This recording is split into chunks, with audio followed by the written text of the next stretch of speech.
Welcome to new TV Telugu. సినీ నటుడు నిర్మాత బండ్ల గణేష్ మరోసారి తన రాజకీయ అభిప్రాయాలను సోషల్ మీడియా వేదికగా పంచుకున్నారు. తెలుగుదేశం పార్టీ నాయకత్వం పైన మంత్రి నారా లోకేష్ పైన ఆయన ప్రశంసలు కురిపిస్తూ ఆసక్తికర వ్యాఖ్యలు చేశారు. నాయకత్వానికి ఉండాల్సిన లక్షణాలను వివరిస్తూ టీడీపీలో ప్రస్తుతం ఉన్న మేలైన కలయికను ఆయన ప్రస్తావించారు.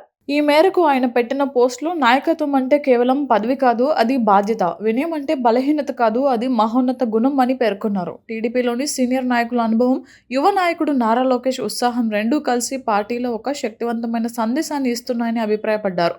అధికారంలో ఉన్నప్పటికీ అహంకారం లేకుండా ముందుకు నడిపించే ధైర్యంతో పాటు వినయాన్ని కాపాడుకోవడమే నిజమైన నాయకత్వ లక్షణం.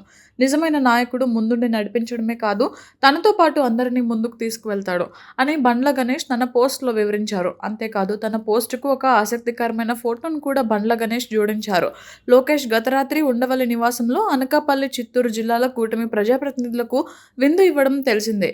ఈ సందర్భంగా లోకేష్ స్పీకర్ అయ్యన్న పాత్రుడితో సరదాగా గడిపారు. దీనికి సంబంధించిన ఫోటోను బండ్ల గణేష్ పంచుకున్నారు.